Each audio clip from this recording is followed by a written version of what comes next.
പ്രിയമുള്ളവരെ, ഇന്ന് നമ്മുടെ കൂടെ ഉള്ളത് ഉസ്താദ് കക്കാട് മുഹമ്മദ് ഫൈസി അവറുകളാണ്. പ്രത്യേകിച്ചും നമ്മുടെ ചാനലിൽ കാണുന്ന നിങ്ങൾക്ക് എല്ലാവർക്കും അറിയാം.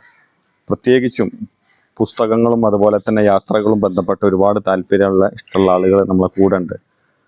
ഉസ്താദിൻ്റെ പ്രത്യേകിച്ച് നമ്മൾ റബീഉൽ അവ്വൽ മാസത്തിലൂടെ കടന്നു പോവുകയാണ്.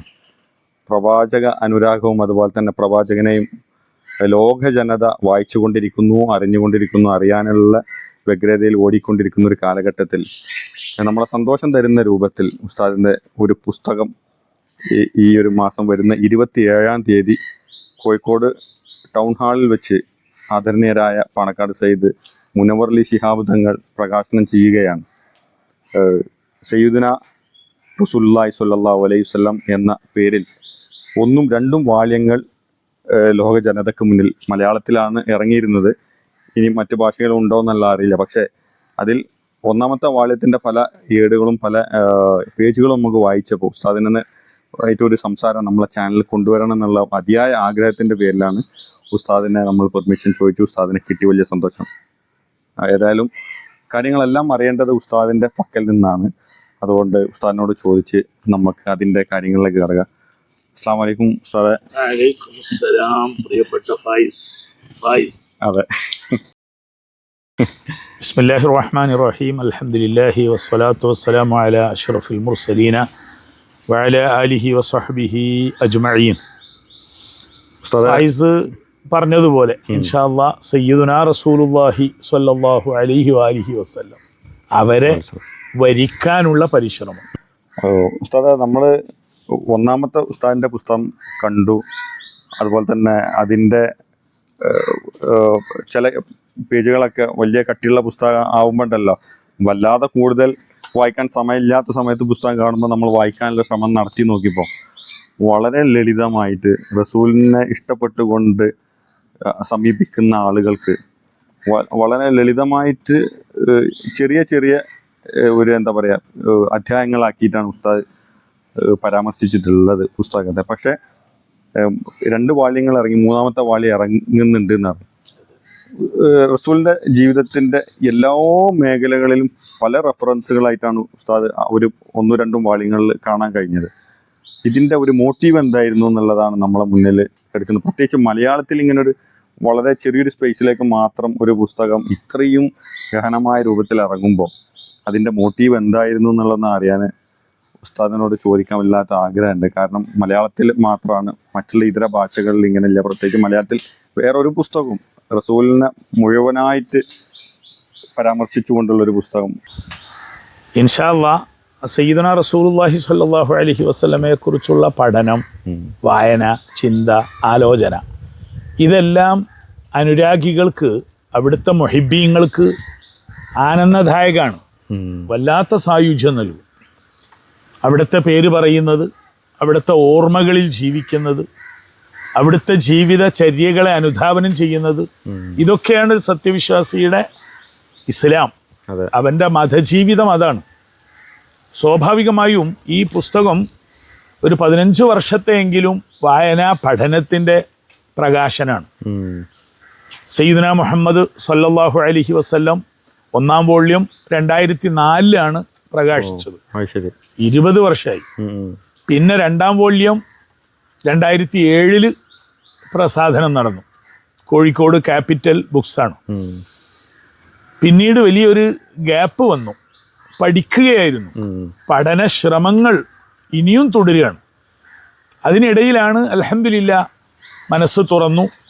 3ാം ഖണ്ഡം, ദർശന ഖണ്ഡം എന്ന പേരിൽ ഇൻഷാ അല്ലാഹ് ഈ 27-ാം തീയതി ഓഗസ്റ്റിൽ പുറത്തിറങ്ങാണ്. 2 വോള്യം ഇറങ്ങിയപ്പോൾ തന്നെ അറിഞ്ഞിടത്തോളം മലയാളത്തിൽ വിരചിതമായ തിരുനബി സല്ലല്ലാഹു അലൈഹി വസല്ലമയെ കുറിച്ചുള്ള ചരിത്ര ഗ്രന്ഥങ്ങളിൽ ഏറ്റവും കൂടുതൽ പുറങ്ങളുള്ള ഗ്രന്ഥമാണ്. ഇപ്പോൾ 3ാമത്തെ വോള്യം ഇറങ്ങുന്നതോടുകൂടി ഇൻഷാ അല്ലാഹ് ഒന്നുകൂടി ബഹൃത്തായ പുസ്തകം. അതിനേക്കാളും വലുത് ഈ വിനീതൻ ആഗ്രഹിച്ചത് പഠിക്കുന്നവർ, ഗവേഷണം നടത്തുന്നവർ, പ്രഭാഷണം നടത്തുന്നവർ, അവർക്കൊക്കെ ഒരാധാരം, ഒരവലംബം നൽകിക്കൊണ്ടായിരിക്കണം പുസ്തകം. ഇതാണ് ഇതിൻ്റെ പ്രത്യേകത. എല്ലാം റെഫറൻസുകൾ പേജും വോള്യവും കാണിച്ചിട്ടുണ്ട്. അല്ല ഉസ്താദ്, എനിക്ക് ഈ പുസ്തകം കണ്ടപ്പോൾ വേറെ സംഗതി ഉസ്താദ്, ഈ റെഫറൻസ് അതുപോലെ തന്നെ ഗവേഷക വിദ്യാർത്ഥികളൊക്കെ പറഞ്ഞപ്പോൾ യഥാർത്ഥത്തിൽ ആധുനിക കാലഘട്ടത്തിലുള്ള വായനകളുടെ സ്വഭാവം തന്നെ മാറിയിട്ടുണ്ട്. പുസ്തക വായന വളരെ വർധനവും വന്നിട്ടുണ്ട്. പക്ഷെ ഒരു മതപണ്ഡിതന്റെ പക്കൽ നിന്ന് വരുന്ന ഒരു പുസ്തകം പോലെ തന്നെ അല്ല ഈ പുസ്തകത്തിനെ നമുക്ക് കാണാൻ കഴിയുന്നത്, വായിക്കാൻ കഴിയുമ്പോൾ. അതായത് ആധുനിക കാലഘട്ടത്തിൽ എഴുതുന്ന, ഈ സോഷ്യൽ മീഡിയ കാലഘട്ടത്തിൽ എഴുതുന്ന പല നോവലുകളും പല യാത്രാ വിവരണങ്ങളും അതുപോലെ തന്നെ ചരിത്ര ഗ്രന്ഥങ്ങളൊക്കെ ഉണ്ട്. ഉസ്താദിന്റെ പ്രത്യേകിച്ച് ഒരു ഫൈസി അതുപോലെ തന്നെ ഈ മത കാര്യങ്ങളിൽ പോയിക്കൊണ്ടിരിക്കുന്ന പണ്ഡിതന്മാരുടെ പുസ്തകമൊന്നും നമ്മുടെ ഈ ന്യൂ ജനറേഷൻ കുട്ടികളൊന്നും വായിക്കാനോ നോക്കാനോ താല്പര്യം കാണിക്കാറില്ല.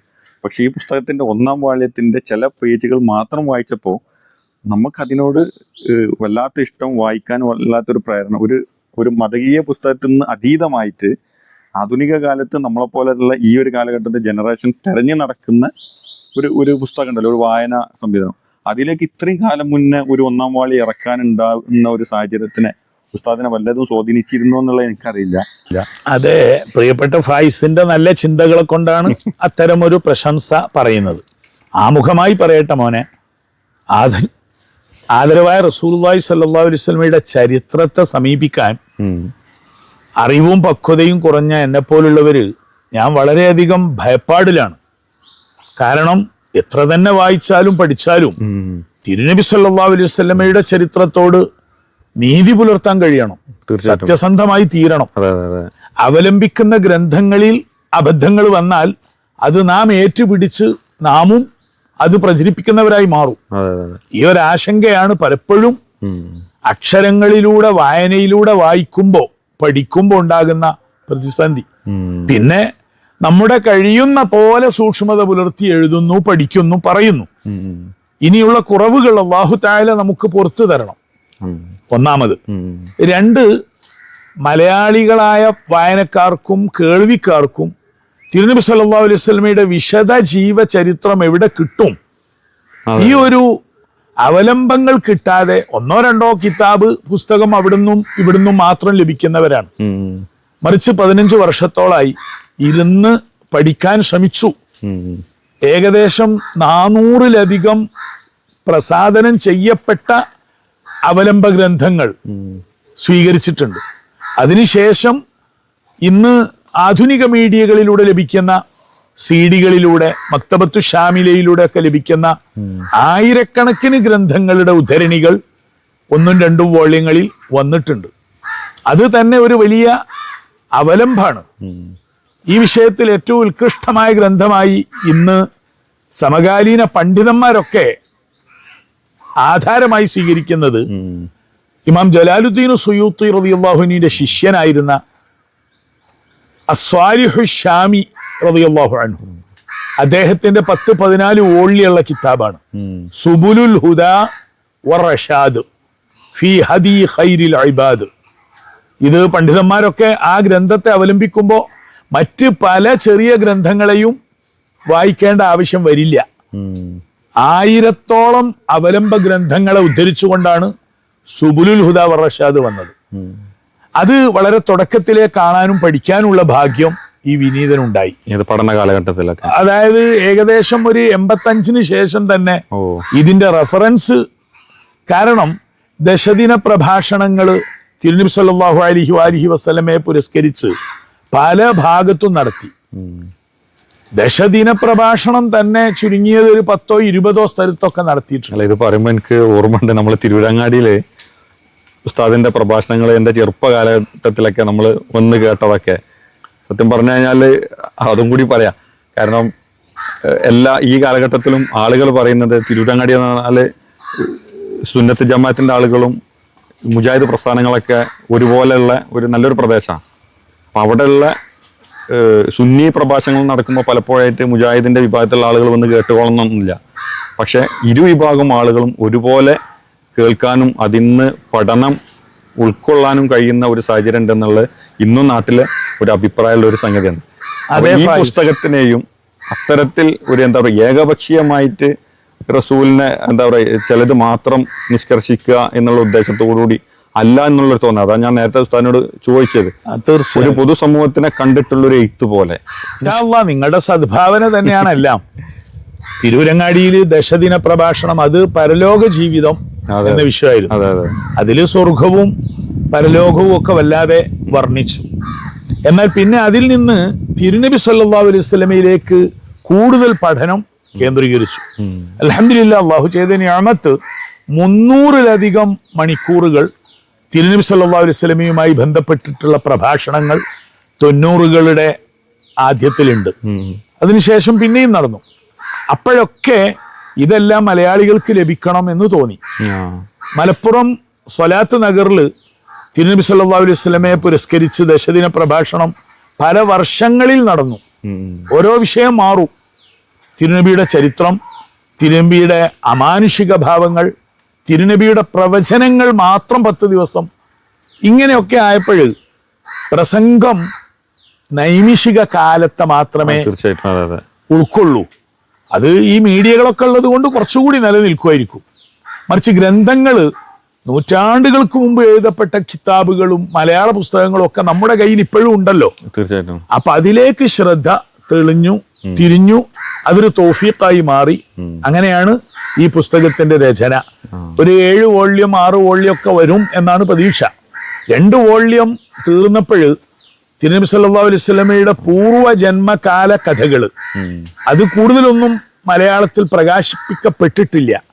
പരിശുദ്ധ ഖുർആന്റെ വെളിച്ചത്തിൽ, മറ്റ് വേദങ്ങളുടെ ഒക്കെ വെളിച്ചത്തിൽ തിരുനബി സല്ലല്ലാഹു അലൈഹി വസല്ലം ഭൂജാതരാകുന്നതിന് മുൻപ് പ്രപഞ്ചത്തിൽ നടന്ന സംവിധാനങ്ങൾ, പരിവർത്തനങ്ങൾ, ഖുർആൻ പറഞ്ഞത്, അതുപോലെ അവിടുത്തെ തിരുപ്പിറവിയുമായി ബന്ധപ്പെട്ട വലിയ ചരിത്രങ്ങൾ, അതൊക്കെ കൂടുതലായി 1-ാം വോള്യത്തിലും, തുടർന്ന് തിരുനബി സല്ലല്ലാഹു അലൈഹി വസല്ലം ശൈശവ കാലഘട്ടം പിന്നിട്ട് 2-ാം വോള്യത്തിലെ പരാമർശം വരുമ്പോൾ അവിടുത്തെ നുബുവത്ത് കാലഘട്ടം 43-44 വയസ്സ് വരെയുള്ള ഒരു ചരിത്ര വിവരണമാണ് 2-ാം വോള്യത്തിൽ. അല്ല, ഇപ്പൊ 3-ാമത്തെ വോള്യാണല്ലോ ഇറങ്ങാൻ പോകുന്നത്. അതെ, അവിടെ ഒരു വൈത്തിരിവുണ്ട്. ദർശനകാന്ഡം എന്ന രീതിയിലേക്ക് വന്നു. അതായത് തിരുനബി സല്ലല്ലാഹു അലൈഹി വസല്ലമയുടെ വ്യക്തിത്വ ഭാവങ്ങൾ, പ്രത്യേകിച്ച് അവിടുത്തെ കാരുണ്യ ദർശനങ്ങൾ, സ്നേഹ കഥകൾ. അതെന്തുകൊണ്ടെന്ന് ചോദിച്ചാൽ വെറും ചരിത്രവായന വിശ്വാസികൾക്കാണ് അത് കൂടുതൽ പ്രിയപ്പെട്ടതാവുക. മറിച്ച് റസൂലുള്ളാഹി സ്വല്ലല്ലാഹു അലൈഹി വസല്ലമയുടെ സന്ദേശങ്ങൾ സാർവലോക മാനവിക വ്യാപ്തിയുള്ളതാണ്. അപ്പൊ അവിടുത്തെ സ്നേഹം, അവിടുത്തെ കാരുണ്യം, അത് തന്നെ ഫോക്കസ് ചെയ്തുകൊണ്ടാണ് ഈ 3-ാമത്തെ വാള്യം. വേറെ സംഗതി എന്താ വെച്ചാല് 1-2 വോള്യങ്ങള് വല്ലാതെ റസൂലിനെ ഇപ്പത്തെ ഏത് കാലഘട്ടത്തിലും വല്ലാതെ ഒരു വിവാദങ്ങളിലോ, അതല്ലെങ്കിൽ പ്രത്യേകിച്ച് ഈ എത്തിസ്റ്റുകളൊക്കെ ഇപ്പൊ പറയുന്നത്, അതല്ലെങ്കിൽ ഈ റസൂലിനെ അതുപോലെ തന്നെ ഫോബിയ പ്രചരിപ്പിക്കുന്ന ആളുകളുടെ ഇടയിലൊക്കെ 6-ാം നൂറ്റാണ്ടിലേക്ക് കയറുന്ന ഇസ്ലാമിനെയും പ്രവാചക ചരിത്രങ്ങളെയൊക്കെ വളരെ വിമർശിക്കുന്ന ഒരു വിഭാഗം ആളുകളുണ്ട്. ഉസ്താദ് ഇത് എഴുതുമ്പോൾ വല്ല തോന്നലുണ്ടായിരുന്നോ? കാരണം ഇങ്ങനെയൊക്കെ അപ്പൊ അതിന്റെ റെഫറൻസുകളൊക്കെ വളരെ സൂക്ഷ്മമാകേണ്ട ഒരു സാഹചര്യമുണ്ട്. കാരണം റസൂലിനെ വിമർശിക്കുന്ന ആളുകൾ റസൂലിന്റെ വൈവാഹിക ജീവിതങ്ങൾ, അതുപോലെ തന്നെ റസൂല് സമൂഹത്തിനോട് ചില യുദ്ധങ്ങളെ പറ്റി ഒക്കെ വളരെ രൂപത്തിൽ തെറ്റായി പ്രചരിപ്പിക്കുന്ന സമയത്ത് വലിയൊരു ഉത്തരവാദിത്തമാണ് ഈ 3-ാമത്തെ വോള്യം ആവേണ്ടത്. തീർച്ചയായും. അപ്പൊ അതൊക്കെ ഉസ്താദിന് അങ്ങനെ ഒരു തോന്നൽ ഉണ്ടായിരുന്നു? തീർച്ചയായിട്ടും ഉണ്ട്. നാം സംവദിക്കുന്ന പ്രേക്ഷകരെ നാം മനസ്സിൽ കാണണം. അതെ അതെ അതെ. തിരുനബി സല്ലല്ലാഹു അലൈഹി വസല്ലം തന്നെ പറഞ്ഞിട്ടുണ്ട്, ആരോട് എന്തും പറഞ്ഞ് അവർക്ക് വിശ്വസിക്കാൻ കഴിയാത്ത രീതിയിൽ വന്നാൽ അതിന്റെ പാപഭാരം ആ രീതിയിൽ അത് പ്രചരിപ്പിക്കുന്നവർക്കാണ്. അപ്പൊ ആധുനിക സമൂഹത്തോട് തിരുനബി സല്ലല്ലാഹു അലൈഹി വസല്ലമയെ കുറിച്ച് സംവദിക്കുമ്പോൾ കുറേ പ്രശ്നങ്ങളുണ്ട്, നന്നായി ശ്രദ്ധിക്കണം. പിന്നെ ഒരു കാര്യമുണ്ട്, അള്ളാഹു എന്ന ആ കൺസെപ്റ്റ്, ആ വിശ്വാസം, അത് ബേസാണ്, ദൈവാസ്തിക്യം. ആ വിശ്വാസം ഉള്ളവർക്കേ അള്ളാഹുവിന്റെ നബിമാർ, അള്ളാഹുവിന്റെ മലക്കുകൾ, അള്ളാഹുവിന്റെ ഗ്രന്ഥങ്ങൾ, അതിന് ഈ പറഞ്ഞ ആദ്യത്തെ വിശ്വാസം വേണം. നാസ്തിക യുക്തിവാദികളുടെ മുമ്പിൽ അള്ളാഹുവിന്റെ റസൂൽ എന്ന് പറയുമ്പോൾ തന്നെ അവർക്ക് അത് ഉൾക്കൊള്ളാൻ പറ്റാതെ വരും. കാരണം അള്ളാഹു അവരുടെ ചിന്തയിൽ ഇല്ലല്ലോ. അപ്പൊ അത്തരക്കാരെ തൃപ്തിപ്പെടുത്താൻ തിരുനബി സല്ലല്ലാഹു അലൈഹി വസല്ലമയെ കുറിച്ചുള്ള ഒരു പുസ്തകത്തിന് കഴിയില്ല. മറിച്ച് ഇസ്ലാമിന്റെ പ്രവാചകൻ എന്ന പേരിൽ മാനവികമായി മതേതരമായി നമുക്ക് എഴുതുകയും പറയുകയൊക്കെ ചെയ്യാം. അത് വരും ഇൻഷാ അല്ലാഹ്.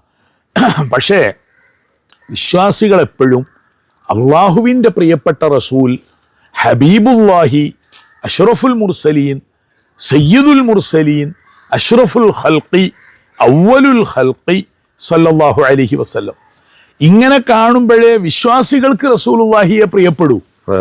അപ്പോഴാണ് വ്യക്തിത്വം അൽ ഹഖീഖത്തുൽ മുഹമ്മദിയ്യ തിരുനബിയുടെ യാഥാർത്ഥ്യം ഉൾക്കൊള്ളാൻ കഴിയുക. എന്നാൽ ഇതോ മതേതര സമൂഹത്തിന്റെ മുമ്പിലേക്ക് അവർക്ക് ദഹിക്കും വിധത്തിലാക്കാൻ കഴിയില്ല. പിന്നെ മലയാളി വായനക്കാരോടൊക്കെ നമുക്ക് പറയാനുള്ളത്, ഭാരതം മഹാന്മാരാൽ സമ്പന്നാണ്. ഋഷിവര്യന്മാര്, നിരവധി ബോധോദയ ജ്ഞാനമുദിച്ച വലിയ വലിയ ജ്ഞാനികൾ, അവരുടെയൊക്കെ ചരിത്രം ഭൗതികവൽക്കരിക്കാൻ കഴിയില്ല. അവരുടെ ജന്മവും അവരുടെ ജീവിതവും ഒക്കെ ആധ്യാത്മികതയുടെ നിറവിൽ വല്ലാതെ സന്തോഷം സ്ഫുരിച്ചു നിൽക്കുന്നതാണ്.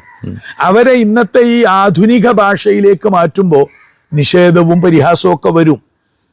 അത് പറഞ്ഞ് നമ്മുടെ സന്യാസി വര്യന്മാരുടെ ജീവിതങ്ങളൊക്കെ ഭൗതിക രൂപത്തിൽ അല്ലെങ്കിൽ യുക്തിപരമായിട്ട് ചിന്തിച്ചു കഴിഞ്ഞാൽ അതിന് പറഞ്ഞു കൊടുക്കാൻ കഴിയില്ല, അളക്കാൻ കഴിയില്ല. കാരണം നമ്മുടെ അളവുകോല് ബുദ്ധിയുടെയും പരിമിതമായ അറിവിന്റെയും വെളിച്ചത്തിൽ മാത്രം പരിമിതാണ്, നിക്ഷിപ്താണ്. എന്നാൽ ഈശ്വരജ്ഞാനമുള്ള മഹാത്മാക്കൾ, അതായത് ഏത് പ്രവാചകന്മാരും അവധൂതന്മാരും ആകട്ടെ, അവരൊക്കെ ബോധമണ്ഡലം ഉയർന്ന് ആറാം കണ്ണ് തുറന്ന് ഈശ്വരീയമായ ബോധത്തിലുള്ളവരാണ്. അപ്പൊ അവരെ നമ്മുടെ ഈ ബുദ്ധി കൊണ്ടും അക്ഷര അറിവ് കൊണ്ടും മനസ്സിലാക്കിയെടുക്കാൻ കഴിയില്ല. ഇപ്പോ ശ്രീകൃഷ്ണ ഭഗവാൻ, ശ്രീരാമൻ, ഭാരതത്തെ സമ്പന്നമാക്കിയ വലിയ വലിയ മഹത്തുക്കളുണ്ട്. അവരെയൊക്കെ അറിയാൻ ആദ്യമായി ഒരു ഈശ്വരീയ വേദാന്ത ബോധം വായനക്കാരനുണ്ടാവണം, അല്ലെങ്കിൽ കേൾവിക്കാരനുണ്ടാകണം. അല്ലെങ്കിൽ അത് ആദ്യ അക്ഷരം തന്നെ. അപ്പോഴ് ആധുനികരെ തൃപ്തിപ്പെടുത്താൻ വേണ്ടി മഹാന്മാരെ ചെറുതാക്കാൻ കഴിയില്ല. നമ്മുടെ ബോധമണ്ഡലത്തെ ഉയർത്തി നാം വലുതാവുക. സയ്യിദുനാ റസൂലുള്ളാഹി സ്വല്ലല്ലാഹു അലൈഹി വസല്ലം ആരാ? മക്കയിൽ ജീവിച്ച ഒരു സാമൂഹ്യ പരിഷ്കർത്താവ് എന്നോ, മദീനയിലെ ഒരു വിപ്ലവം നയിച്ച ഭരണാധികാരി എന്നോ, മനുഷ്യജീവിതത്തിന് മാനവികമായ സന്ദേശങ്ങൾ പകർന്നു നൽകിയ ഒരു ഗുരുനാഥൻ എന്നോ, ഇതെല്ലാം ശരിയാണ്. പക്ഷെ അതായിരുന്നോ? അതിലുമൊക്കെ അപ്പുറമാണ് റസൂലുള്ളാഹി, സർവശക്തനായ അള്ളാഹുവിൻ്റെ തിരുദൂതർ. അള്ളാഹുവിന് മനുഷ്യർക്ക് നൽകാനുള്ള സന്ദേശങ്ങൾ സംവദിക്കാൻ ഇടയിൽ അള്ളാഹു തെരഞ്ഞെടുത്തതാണ്. റസൂലുൻ എന്ന് പറഞ്ഞാൽ ഇടയാളൻ, മധ്യവർത്തി, ദൂതൻ എന്നാണ് ഭാഷാർത്ഥം. അപ്പൊ മനുഷ്യർക്ക് അങ്ങോട്ട് അള്ളാഹുവുമായി ഇടപഴകാനും വേണം റസൂലുള്ളാഹി, മനുഷ്യർക്ക് അങ്ങോട്ട് ബന്ധപ്പെടാനും റസൂലുള്ളാഹി വേണം. അല്ല, വേറൊന്നുണ്ട്. ഉസ്താദ് പറഞ്ഞപ്പോ ഞാനിങ്ങനെ അത് പറഞ്ഞു വരുമ്പോ ഞാൻ ദൈവത്തിന്റെ കാര്യം സംസാരിക്കാൻ ഒരു മനുഷ്യന്റെ ആവശ്യമുണ്ടോ എന്നുള്ളത്. പക്ഷെ മനുഷ്യർക്ക് സംസാരിക്കാൻ ഒരാൾ വേണമല്ലോ എന്നുള്ള അങ്ങനെ മറുപടി അതിലുണ്ട്.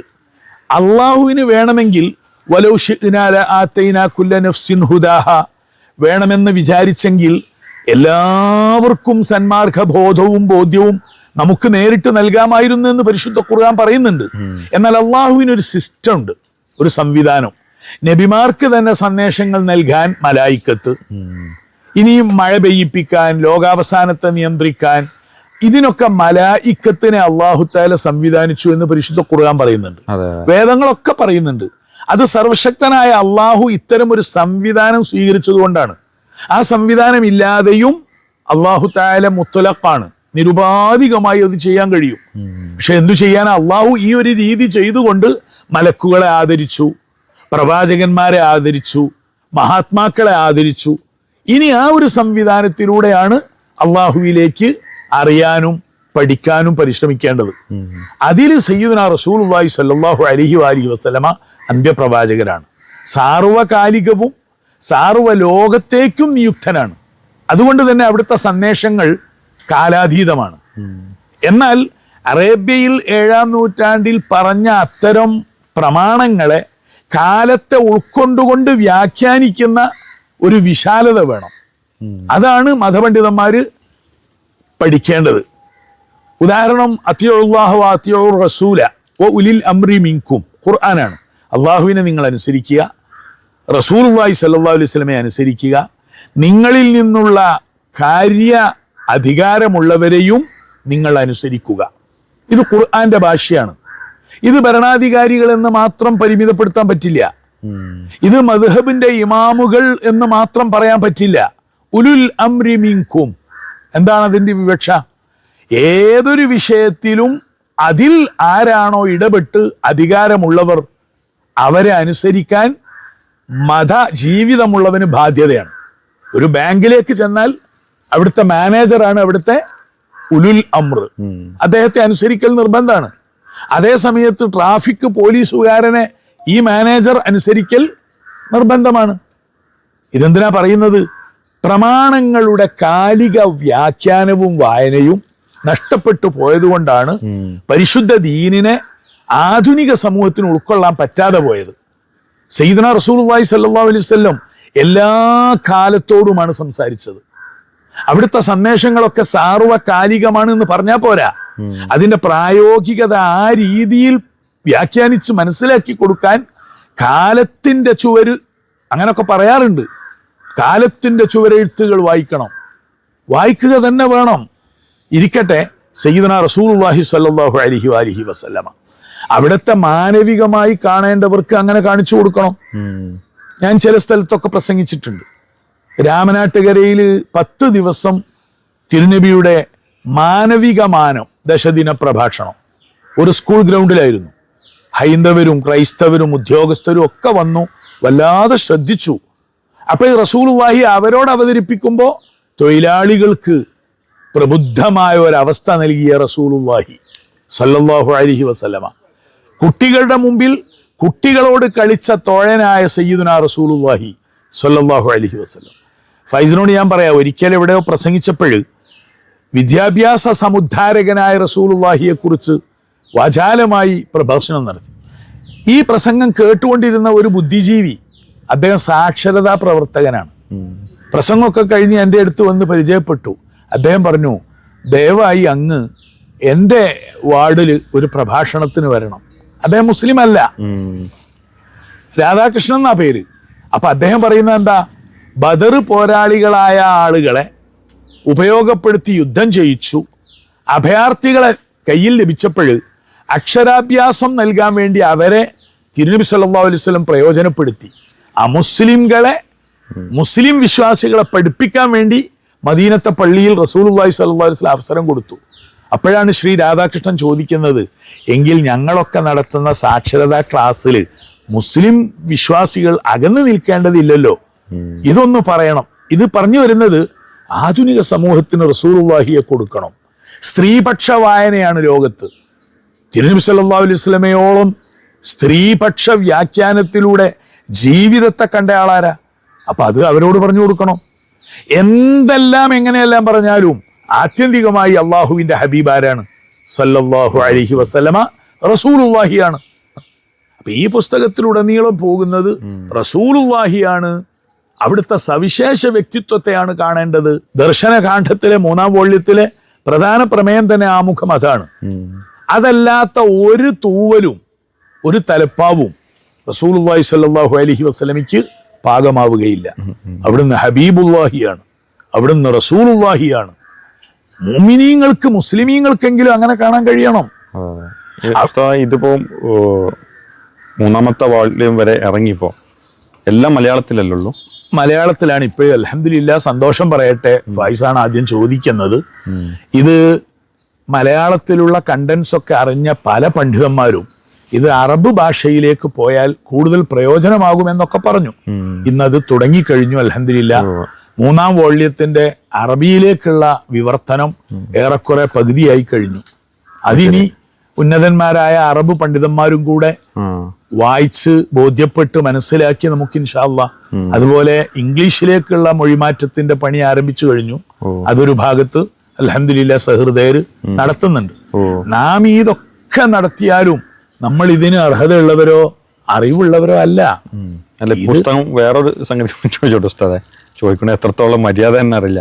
ഈ പുസ്തകം, എഴുത്തും പ്രസാധകങ്ങളൊക്കെ ഇന്നത്തെ കാലത്ത് വലിയൊരു വ്യവസായിക മേഖലയിലേക്ക് കടന്നു പോയിക്കൊണ്ടിരിക്കുക. ഇതിൻ്റെയൊക്കെ സാമ്പത്തികം അതുപോലെ തന്നെ നല്ല ലാഭമുള്ള കച്ചവടം ആവുമല്ലോ എന്നുള്ളതൊക്കെ എനിക്കിപ്പോൾ എന്ത് കിട്ടും എന്നുള്ളതുണ്ടല്ലോ. നമ്മളെ സാധാരണ ഒരു ടോൺ ഉണ്ട്, സ്ലാഗ് ഉണ്ട്. അവസ്ഥയൊക്കെ എങ്ങനെ പോകും? അങ്ങനെ ചോദിച്ചത് കൊണ്ട് മാത്രം പറയാണ്. പക്ഷെ ഇത് പറയുന്നതിൽ എനിക്ക് കുറച്ചൊരു കുറവുണ്ട്. എന്നാൽ വേറെയുള്ള ചിലരൊക്കെ നല്ല രൂപത്തിൽ മനസ്സിലാക്കും. ഇന്ന് വരെ 1-ാം വോള്യവും 2-ാം വോള്യവും പല പതിപ്പുകൾ ഇറങ്ങി. ഒരു പൈസ പോലും റോയൽറ്റിയായി വാങ്ങാൻ ഉദ്ദേശിച്ചിട്ടില്ല, അവരോട് ആവശ്യപ്പെട്ടിട്ടില്ല. അതുകൊണ്ട് തന്നെ അവർ തരരുത് എന്നാണ് അവരോട് പറഞ്ഞത്. ഇപ്പൊ 3-ാം വോള്യം ഇറങ്ങി, 2000 രൂപയോളം വിലയുണ്ട് 3 വോള്യത്തിന്. ഞാൻ ആദ്യം വെച്ച ഡിമാൻഡ്, ഒരു പൈസയും റോയൽറ്റി ഇനത്തിൽ ഞാൻ ആഗ്രഹിക്കുന്നില്ല. വമാ ആതാനി അല്ലാഹു ഖൈറുൻ. ഇത് പറയാൻ എല്ലാവർക്കും കഴിയില്ലായിരിക്കും. അള്ളാഹു എനിക്കത് ഇന്ന് വരെ അത് ഉദ്ദേശിച്ചിട്ടില്ല. ഇന്നത്തെ അള്ളാഹു തരുന്ന നിഅമത്തുകൾ നിലനിൽക്കുന്നുവെങ്കിൽ അത് റോയൽറ്റി വാങ്ങി ജീവിക്കേണ്ട ഒരവസ്ഥ, അത് തെറ്റാണെന്നല്ല, അത് ചെയ്യുന്നവരൊക്കെ ചോദിച്ചതാണ്. നീ ചോദിച്ചത് കൊണ്ട് പറയുന്നു. 50 കോപ്പി ഈ ഗ്രന്ഥത്തിൻ്റെത് എനിക്ക് നൽകണമെന്ന് ഞാൻ ആവശ്യപ്പെട്ടു. 50 കോപ്പി. അത് അവർക്ക് സന്തോഷം. എന്നാൽ ലക്ഷങ്ങൾ എണ്ണി വാങ്ങാനുള്ള അവസ്ഥ ഉണ്ട് റോയൽറ്റി. അത് ഞാൻ വാങ്ങുന്നുമില്ല. അത് അവർ തരാത്തത് കൊണ്ടല്ല. എൻ്റെ ഈ പ്രസാധകര് അള്ളാഹുവിൻ്റെ പൊരുത്തം വിചാരിച്ച് റസൂലുള്ളാഹി സ്വല്ലല്ലാഹു അലൈഹി വസല്ലമയോടുള്ള സന്ദേശ ആഭിമുഖ്യം വെച്ചുകൊണ്ടാണ് ക്യാപിറ്റൽ ബുക്സ് രംഗത്ത് വന്നത്. തീർച്ചയായിട്ടും അവര് ഇപ്പൊ 3-ാം വോള്യം ഒക്കെ ഇറക്കുന്നത് വളരെ വളരെ ആത്മാർത്ഥമായിട്ടാണ്. എന്നാൽ അവർക്കും സന്തോഷമുണ്ട്. വലിയ സന്തോഷം എന്താണ്? ഇത്രയും വലിയ 1500-ലധികം പുറങ്ങൾ വരുന്ന 3 വോള്യം വരുന്ന പുസ്തകം ഇൻഷാ അല്ലാഹ് 27-ാം തീയതി പ്രകാശനം നടക്കുന്ന അന്ന് 10,000 പേരുടെ കൈകളിലേക്ക് 10,000 കോപ്പികൾ അത് ശരി അന്ന് തന്നെ കസ്റ്റമേഴ്സിന്റെ കയ്യിലെത്തുകയാണ്. 10,000 വോള്യങ്ങൾ ബുക്കിംഗ് ആയിട്ടുണ്ട്. അത് മുഴുവൻ അത് ഇതറിയുന്നവരും ഇതിന്റെ മൂല്യം മനസ്സിലാക്കിയവരും മുൻപോട്ട് വന്നതാണ്. അതും ഒരു പബ്ലിക് ലോകത്തേക്ക് എത്തിയിട്ടില്ല അവരുടെ ഭാഗത്തുനിന്നും ഇൻഷാ അല്ലാഹ്. കാരണം ഇതൊന്നും എഴുതിയ എൻ്റെ മേന്മയല്ല, അതിലെ ഭാഷയും അതിലെ ശൈലിയും ഒന്നുമല്ല, പ്രമേയന്മാരുടേതാണ്. സയ്യിദുനാ റസൂലുള്ളാഹി സ്വല്ലല്ലാഹു അലൈഹി വഅലിഹി വസല്ലമയ. ഫായിസ് കേട്ടിട്ടുണ്ടാകും. എഴുതുന്നത് ആരായാലും പറയുന്നത് ആരായാലും പറയുന്നത് ആരെക്കുറിച്ചാ? ആദരവായ സയ്യിദുനാ റസൂലുള്ളാഹി സ്വല്ലല്ലാഹു അലൈഹി വസല്ലമയെ കുറിച്ചാ. ബദർമാലയിലുണ്ടൊരു വരി, നോക്കി ചെറുതേനെ കാടൻ എടുത്താലും നോടി മധുരക്കുറവാതിനില്ലാമേ.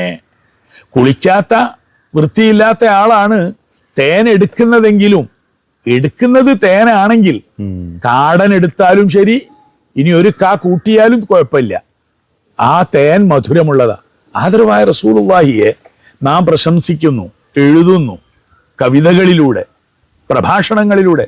അതുകൊണ്ട് നമ്മളല്ല, അതുകൊണ്ട് റസൂലുള്ളാഹി അല്ല വലുതാകുന്നത്, അതിന് സൗഭാഗ്യം ലഭിച്ച നമുക്കാണ് അതിന്റെ മഹത്വം. തീർച്ചയായിട്ടും മാ ഇൻ മദഹ്തു മുഹമ്മദൻ ബിമഖാലതി ലാകിൻ മദഹ്തു മഖാലതി ബിമുഹമ്മദി സ്വല്ലല്ലാഹു അലൈഹി വസല്ലം. ഹസ്സാൻ ഇബ്നു സാബിത്ത് റളിയല്ലാഹു അൻഹു മുതൽക്ക് എല്ലാവരും ഈ നയമുള്ളവരാണ്. എന്താ അതിന്റെ അർത്ഥം? എൻ്റെ പ്രഭാഷണം കൊണ്ടോ എൻ്റെ കവിത കൊണ്ടോ തിരുനബി സല്ലല്ലാഹു അലൈഹി വസല്ലമയെ ഞാൻ പ്രശംസിക്കുകയല്ല, മറിച്ച് തിരുനബി സല്ലല്ലാഹു അലൈഹി വസല്ലമയെ കൊണ്ട് എൻ്റെ പ്രസംഗത്തെ, എൻ്റെ എഴുത്തിനെ ഞാൻ മഹത്വപ്പെടുത്തുകയാണ്. നമുക്കാണ് ഇതുകൊണ്ടുള്ള നേട്ടം. നമ്മെ അള്ളാഹു ഇതിനെ അനുവദിച്ചല്ലോ, തെരഞ്ഞെടുത്തല്ലോ. ഇത് അള്ളാഹു തആല ഉസ്താദിന്റെ ഖബൂൽ ചെയ്യട്ടെ. പ്രവർത്തനങ്ങളൊക്കെ ഒരു സംഘടനാ സംവിധാനത്തിലൂടെ ആയിരുന്നു മുന്നൊക്കെ. ഇപ്പം സജീവമായ സംഘടനാ സംവിധാനങ്ങളൊന്നും ഇല്ലാതെ ഉസ്താദിനെ മാത്രമാണ് ഇങ്ങനെ കണ്ടുകൊണ്ടിരിക്കുന്നത്. അത് ഈ ഒരു പുസ്തകത്തിന് വേണ്ടി മാത്രമാണോ, അതല്ലെങ്കിൽ വേറെ മറ്റൊരു ഒരു വഴി സ്വീകരിച്ചതാണോ? അതിന്റെ ഒരു അവസ്ഥ എന്താണെന്നുള്ളത് ജീവിതത്തിലെ ചില തിരിച്ചറിവുകളുണ്ട്. ഇന്നലത്തെ ഇന്ന് പറ്റില്ല, നമ്മുടെ ഇന്നത്തെ നാളെ പറ്റില്ല. പുരോഗതി വേണം ചിന്തയിൽ, അറിവിൽ, കണ്ടെത്തലിലൊക്കെ. അള്ളാഹുവിന്റെ തൗഫീഖ് ഉണ്ടാകുമ്പോൾ അത്തരം ചില വാതിലുകളൊക്കെ തുറക്കപ്പെടും. 1998 തിരുനബി സല്ലല്ലാഹു അലൈഹി വസല്ലമയുടെ വ്യക്തിത്വത്തെ പ്രകാശിപ്പിക്കുന്നതിൽ ഇങ്ങനെയൊരു ഗ്രന്ഥം ഞാൻ കണ്ടിട്ടില്ല. അത്തരം ഒരു കാവ്യ സമാഹാരത്തിന്റെ അത് ലോകത്തെ കേൾപ്പിച്ച ഒരു മഹാഗുരു എനിക്ക് ആത്മീയമായി അല്ലാഹു തആല അവരെ സന്ധിക്കാനുള്ള ഭാഗ്യം തന്നു. ലാ യഅലമു الثقلان عنه قدر ما جهلوا وظلوا في جلي ضحاه. മനുഷ്യവംശവും ജിന്ന് വർഗവും മുഴുവൻ തിരുനബി സല്ലല്ലാഹു അലൈഹി വസല്ലമയെ കുറിച്ച് മനസ്സിലാക്കിയത് എടുത്തു വെച്ചാൽ അവരെല്ലാം മനസ്സിലാക്കാത്തതാണ് കൂടുതലുള്ളത് എന്ന് പറഞ്ഞ ഒരു ഗുരുനാഥൻ ആധ്യാത്മികമായ വഴിയിൽ അള്ളാഹുവിൻ്റെ ഔദാര്യം കൊണ്ട് ഈ വിനീതന് ലഭിച്ചു. അങ്ങനെ വന്നപ്പോൾ കരിങ്കൽ ഭിത്തികൾ കെട്ടുന്നവർക്കും നിലം വൃത്തിയാക്കുന്നവർക്കും ഒക്കെ അതിനെമ്പാടും ആളുകളുണ്ടല്ലോ. അതൊക്കെ പക്ഷേ നിർമ്മാണത്തിന് അനിവാര്യമാണ്. നാഗരികത വളരാൻ കോളേജും ദർസും സ്ഥാപനങ്ങളും ഒക്കെ നടക്കണം. അതിന് സംഘടനാ സംവിധാനങ്ങൾ അത്യാവശ്യമാണ്. അതിനെ മുഴുവൻ നാം ആദരിക്കണം. എന്നാൽ നമ്മിലേക്ക് വൈയക്തികമായി തിരിഞ്ഞു നോക്കി അള്ളാഹുവിനെ അവന്റെ ഹബീബിനെ മനസ്സിലാക്കാനുള്ള വൈയക്തികമായ ശ്രമങ്ങൾക്കാണ് സൂഫി ഗുരുനാഥന്മാര് പ്രേരിപ്പിക്കുക.